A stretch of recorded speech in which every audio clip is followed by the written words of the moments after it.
halkani waa BBC Afrikada bari saacadu waa 7 aroornimo oo gow ah waxaad naga dhageysan kartaan mowjadaha gaagaaban FM-yada iyo boggeena internetka ee bbcsomali.com.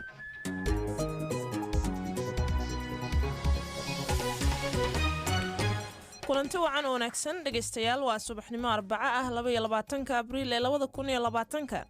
idaacadda subaxnimo anigoo ah Kawthar Maxamed Cabdullaahi ay idin soo jeedinaya qodobada aad ku maqli doontaan waxa kamid ah Soomaaliya oo tiradii ugu badnayd maalin qura ugu dhimatay cudurka COVID-19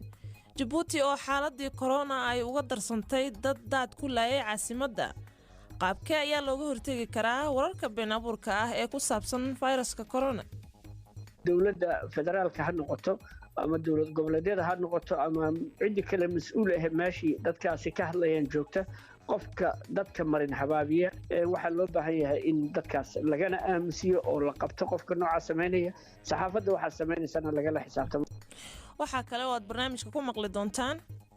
u dayma lahow nadaafad inaad faraxalato daa'im sidii daad hawsa bayne bulshada kala ducuga leexo daflayntiyo suuqa jooji jidhkaagu jidh aanu daarin salaanta dushaa ka qaado markaad hindhisada dareento dulkiyo suxulka isla qaabil diintuna waa lama huraane ducii alla bariga kaasho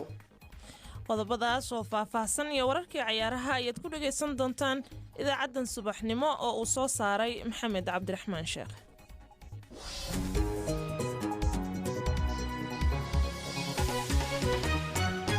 waxaan marka hore ku bilaabaynaa warkii dunida iyo Axmed Badar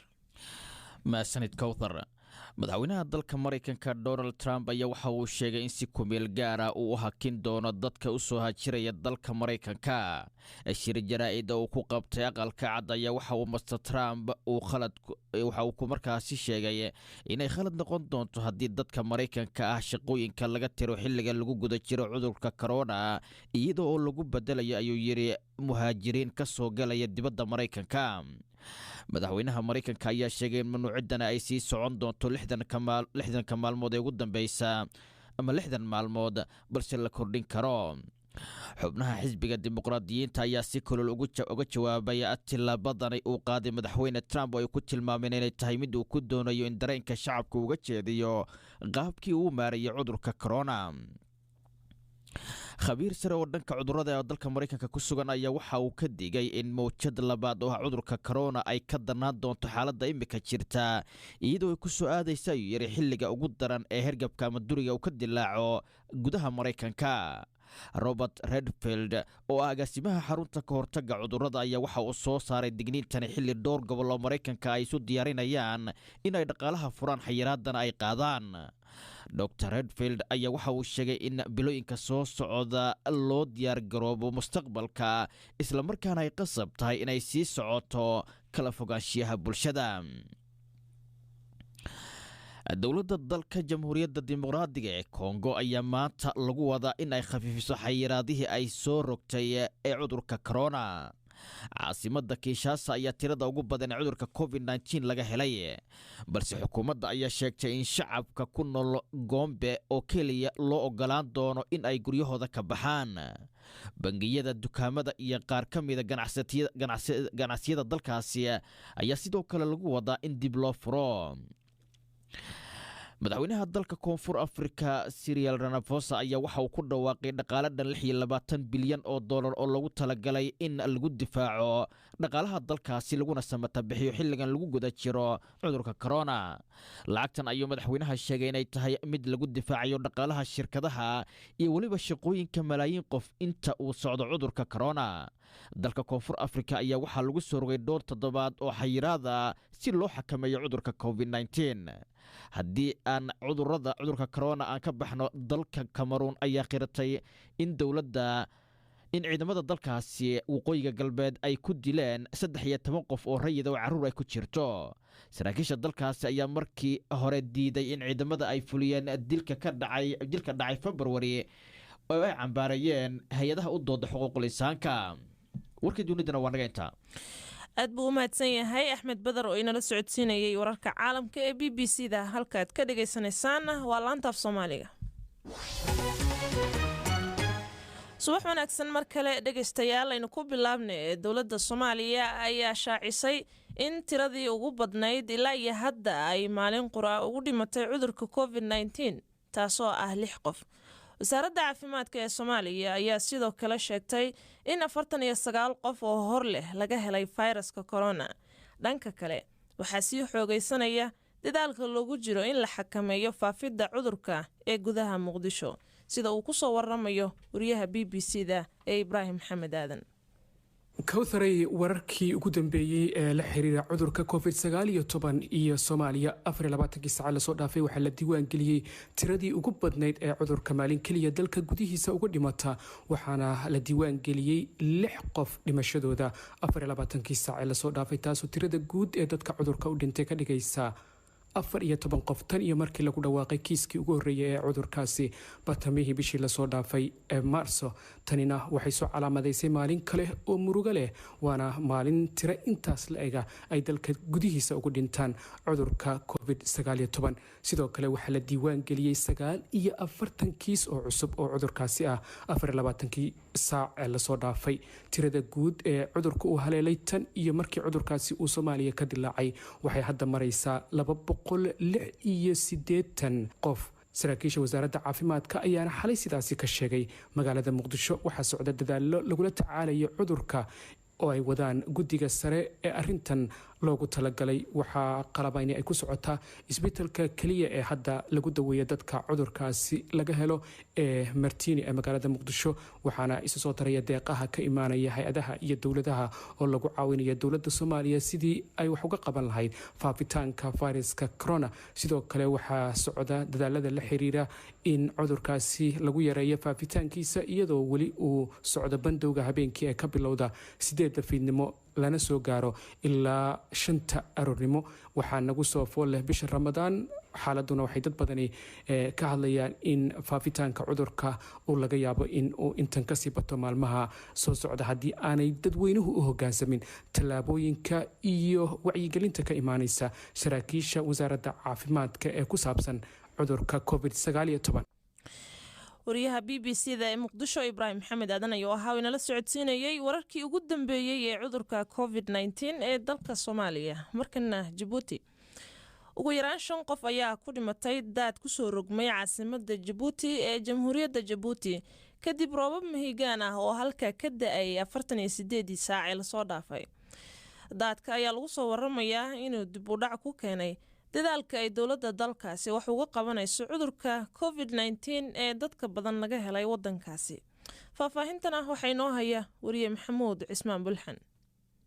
roobkii xoogganaa ee ka da'ay waddanka Djibouti waxay geysteen khasaare nafeed iyo mid hantiyeed. 5 qof ayaa ku dhintay, 3 ka mid waa la aasay oo 2 gabdho ay yihiin iyo wiil, halka 2 qof oo dumar oo kalena dadkii ka soo rogmaday roobkaasi ay la tageen. masiibadan ayaa waxay ka dhacday xaafadda Belbela Oons ee duleedka caasimadda. wasiirka arrimaha gudaha Djibouti Moomin Axmed Sheekh ayaa booqday xaafaddii dhibkan uu ka dhacay isaga oo dadkii qoysaskaasi ka tirsanaa uga tacsiyeeyey islamarkaana u sheegay in dowladdu ay garab taagan tahay. dhanka kale xaafadaha qaar ee caasimadda Djibouti ayay biyuhu galeen iyaga oo dadku ka qaxay guryaha islamarkaasina tagay iskuulada si halkaasi gabaad ay uga dhigtaan. iyadoo taasi laga duulayo dowladda Djibouti waxa ay soo jeedisay in la kala fogaado sidaasna lagu xakameyn karo cudurka COVID-19 oo Djibouti ku sii faafaya. wasiirka arrimaha gudaha oo dadka la hadlay ayaa u sheegay in dowladdu ay si dhaqso wax uga qaban doonto islamarkaana biyaha loo dhuri doono dadkana ugu baaqay in guryaha ay ku nagaadaan. kala fogaanta dowladdu ay soo jeedisana lagu adkeedo. agaasimaha guud ee saadaasha hawada Djibouti Maxamed Ismaaciil Nuur ayaa hore dadka uga digay roobkaasi. waxaan sii sheegnay 19-kayga iyo 20-kayga in roobku yaraan doono, 22-kayga habeenkaas in roob badan di'i doono. roobkii uu daay laakiin sidoo waxa dhacday roobku baddu ka samaysmay, baddana tamar badan buu ka qaadanayay. kolba in baa soo gelisay fad baan soo gal xagga badda ka soo gelayay. taasi waxay keentay in ay quwadiisii aad u xoogaysato. dhanka kale roobabkan ayaa waxa ay saameeyeen isku socodka magaalada iyadoo sidoo kale ay maalinkii shalay ahayd joojiyeen baaritaanada dowladda jabuuti ay ugu jirto ka hortaga cudurka caabuqa covid-19 kaas oo faraba-an ku haya jabuuti islamarkaana maalinba maalinta xigta aad ugu sii faafaya. wasaaradda arrimaha gudaha iyo wasaaradda caafimaadka oo iskaashanaya ayaa waxa ay wadaan dadaalo ku aadan sidii biyaha magaalada looga nadiifin lahaa si dib loogu bilaabo howlaha baaritaanada cudurka covid-19. wariye maxamuud cismaan bilxan ayuu ahaa inala socodsiinayay wararkii ugu dambeeyey ee dad ku laayay dalka Jabuuti. halkaad ka dhageysanaysaan waa BBC. BBC waxaad ka heli kartaa wararkii ugu dambeeyey ee Soomaaliya iyo caalamka oo dhan maalin walba. markana Puntland waxaa ku geeriyooday qof looga shakisanaa cudurka COVID-19 isla markaana karantiin lagu hayay. guddiga maamulkaasi u qaabilsan cudurka ayaa sheegay in weli ay sugayaan natiijada baaritaanka marxuunkaasi ayna marka ay helaan si rasmi ah u shaacin doonaan inuu cudurka u geeriyooday iyo in kale. faahfaahinta warkaasi waxaan ka waraystay wariye Axmed Caawil Jaamac oo Garowe ku sugan. guddiga ka hortagga cudurka coronavirus ee Puntland waxa ay shaaciyeen qof laga shakisanaa oo baaritaankiisii dalka dibaddiisa loo qaaday in uu geeriyooday. qofkan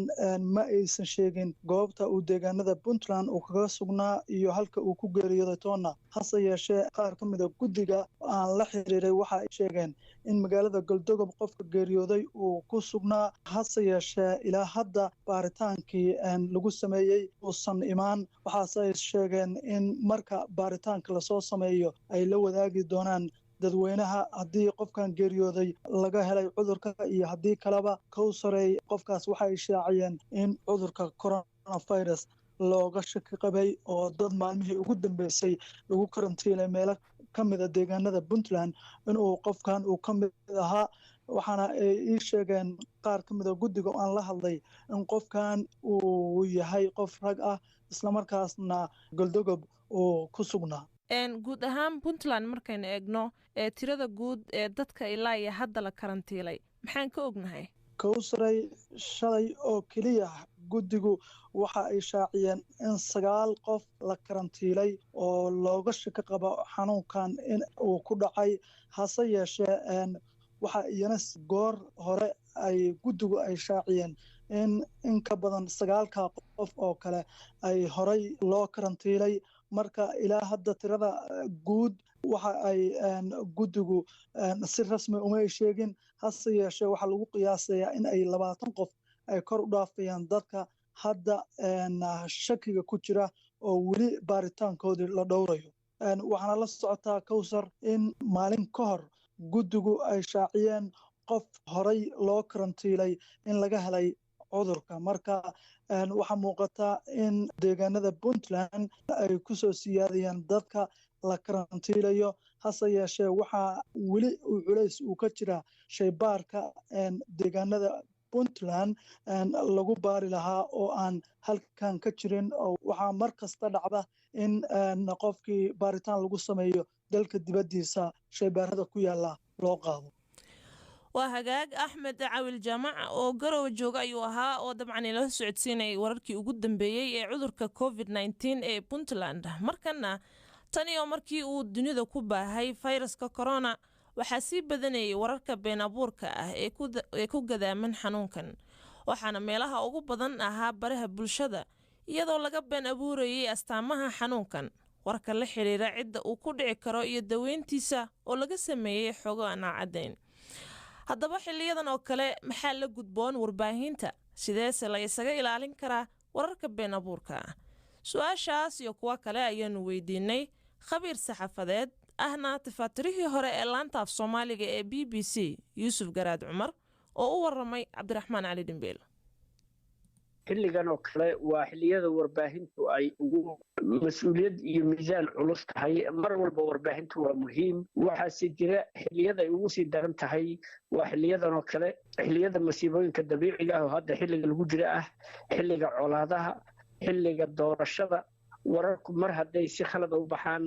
dhibaato waxay keeni karaan aad iyo aad u culus. isla markaasna wararka la qaadanaya ay noqdaan haddii ay war dowladeed tahayna il rasmi ah oo loogu talagalay iyadu inay warka baahiso laga soo qaatay haddii ay tahay aqoon iyo wacyigelinna laga soo qaatay dhakhaatiir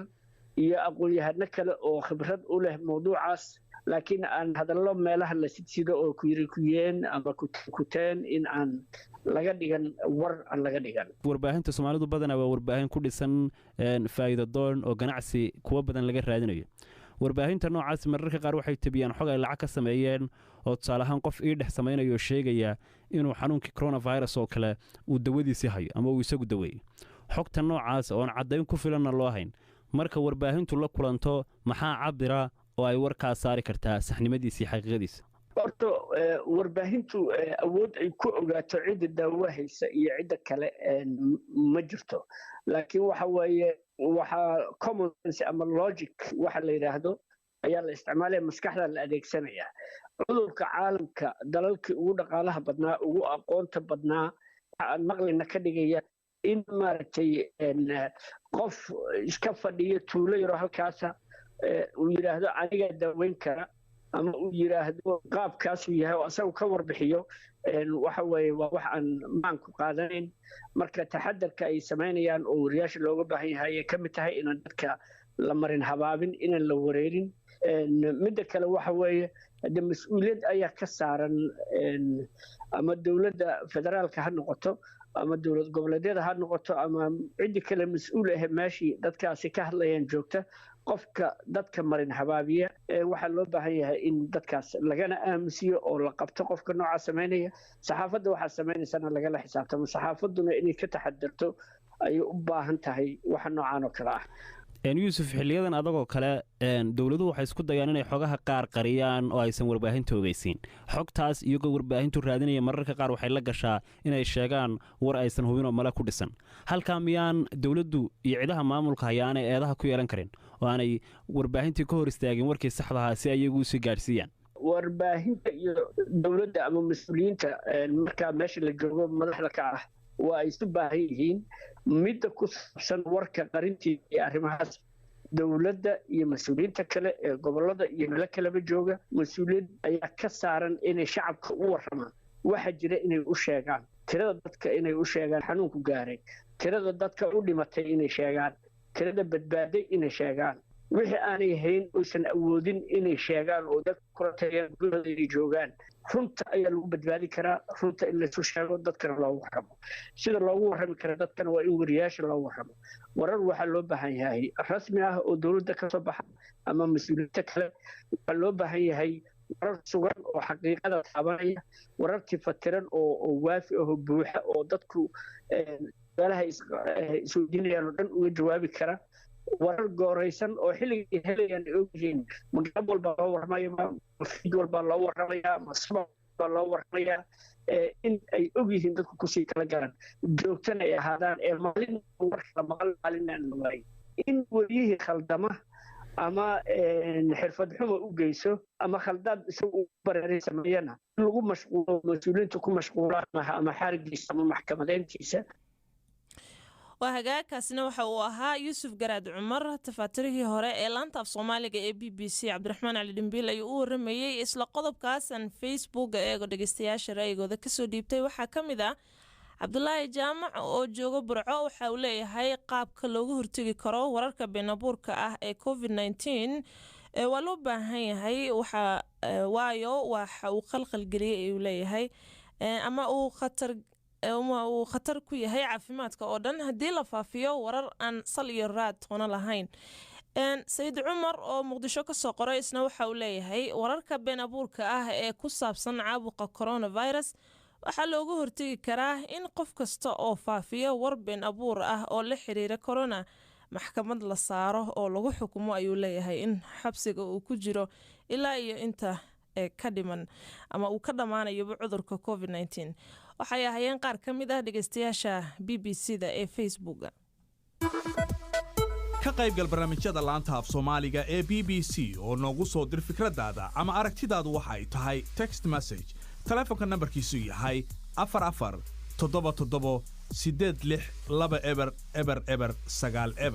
ka dhiibo waxa ay kula tahay b b c Soomaali waa hagaag wararkii cayaaraha ayaa inoo soo socda balse markan iyadoo maalin ama 2 ay ka harsan tahay bisha barakaysan ee Ramadaan ayaa muslimiin badan waxa ay wajahayaan xaalad adag oo dhinacyo badan leh fayraska corona awgi qaar badan waxa ku adag nolol maalmeedka maadaama ay xirmeen shaqooyinkii ay ku tiirsanayeen halka kuwa badanna ay ka xiran yihiin masaajidda oo aanay ku cibaadeysan karin haddaba maxaa la gudboon muslimiinta xilligan adag sidaas ay ugu gudan karaan waajibaadkooda diiniga ah su'aalahaas iyo qaar kale ayaan hordhignay Sheekh Bashiir Axmed Salaad gudoomiyaha hay'adda culimada Soomaaliyeed waxaana uu u waramay Mucaawiye Maxamed Buraale qofka cibaadooyinkiisa waxay ka xiran tahay Ilaahay subhanahu wa ta'ala fataqullah ma tadactu Ilaahay ka baqa inta awoodaan marka dee qofka asagoo dalka uu joogo qawaaniintiisa iyo awaamirtiisa asagoo isticmaalaya uu qofka cibaadeysanaya qofka asagoo maartay caafimaadkiisa warbiyeysanaya ayuu cibaadeysanaya insha Allah taala qofka asagoo dadka inuu sadhibi ku dadaalay buu cibaadeysanaya marka taxadarka la isfaray iyo dadaalka la isfaray oo hay'adaha iyo maamulada dawladaha iyo maamulada caafimaadka iyo idaarada caafimaadka ka soo baxaya iyadoo la fulinayo ayaa la cibaadeysanaya marka waa la isku wadi karaa la isleeyahay taraawiixdu waa maaragtay waa cibaado wanaagsan oo nabiga sallallahu alayhi wasallam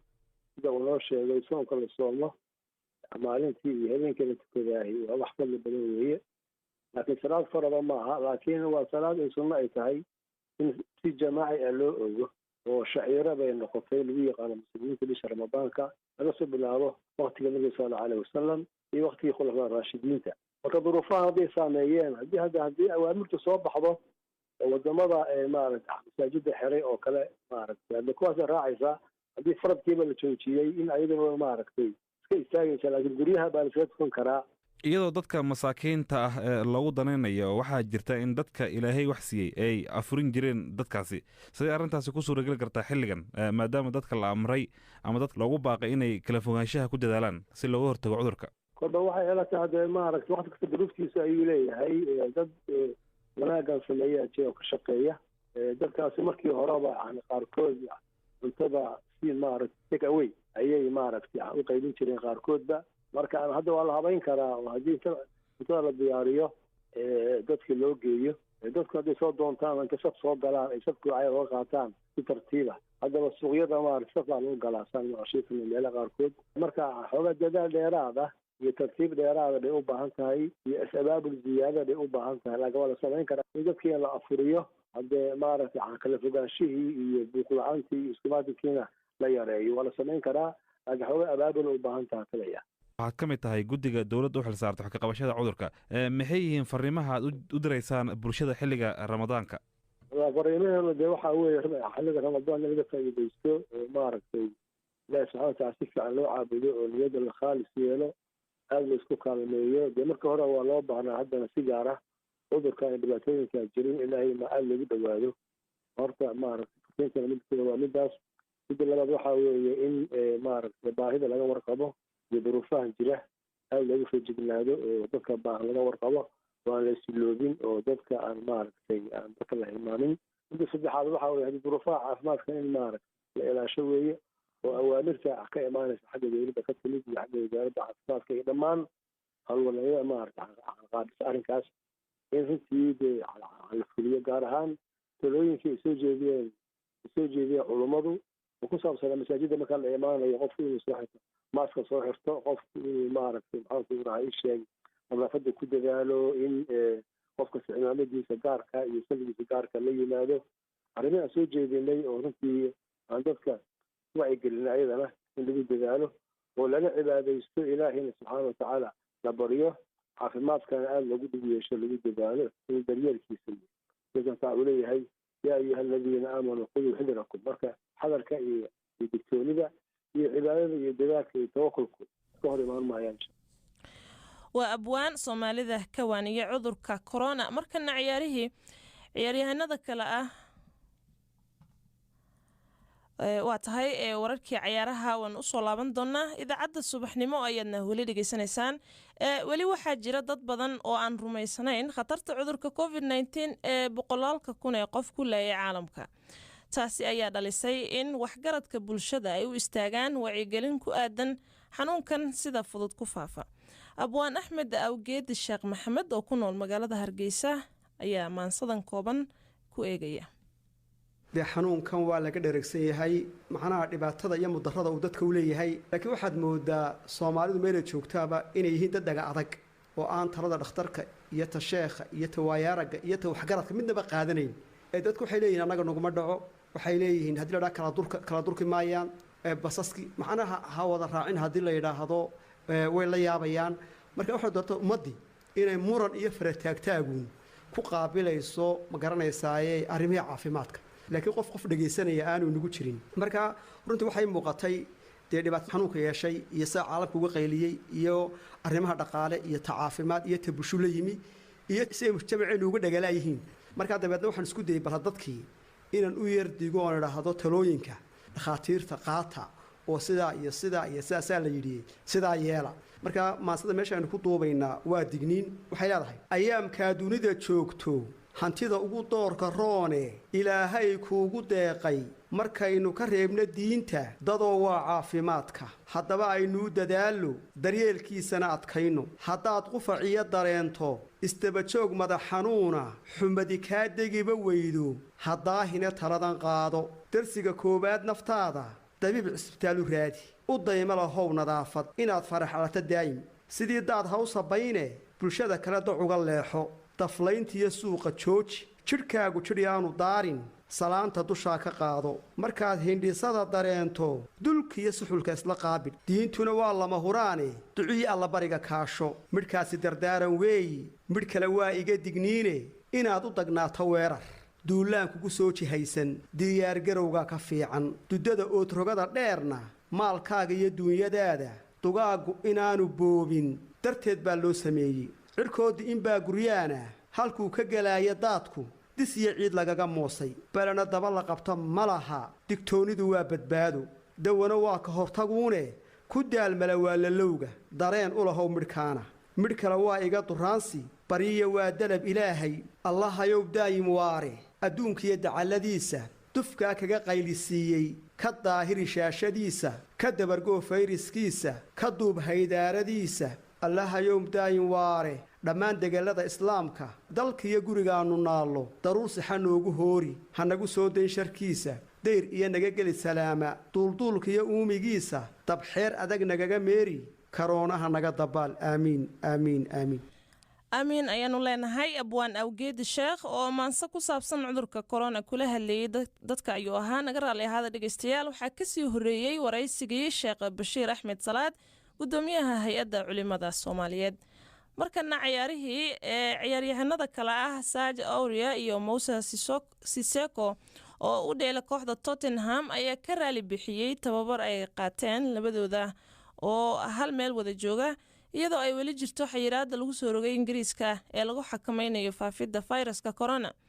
daafaca garabka midig ee kooxda Spurs ee Saaj ayaa muuqaal soo dhigay baraha bulshada kadibna ka saaray kaas oo muujinaya isagoo xiran marada lagu xirto afka iyo sanka garabkiisana uu fadhiyo xidiga khadka dhexe ugu dheela kooxda ee Sissoko. waxaan raaligelin ka bixinaynaa qaladaadkan galnay waxaana laga rabay ay yiraahdeen inaan tusaale u noqono dadka kale. dhanka suuqa kale iibsiga markayna eegnana Chelsea ayaa u dhow inay la soo saxiixdaan ciyaartooyga khadka dhexe ugu dheela kooxda Barcelona iyo waliba xulka ee wadanka Brazil ee Philippe Coutinho oo 27 sano jir ah kaasoo si ama ah hadda ku jooga kooxda Bayern Munich. hagaag intaaynu kusoo gabagabeynayna dhegeystayaal idaacadeennii subaxnimo oo maxamed cabdiraxmaan uu soo saaray anigoo ah Kawthar Maxamed Cabdullaahin aan idinla socodsiinayay wixii waa hagaag nabadgelyo.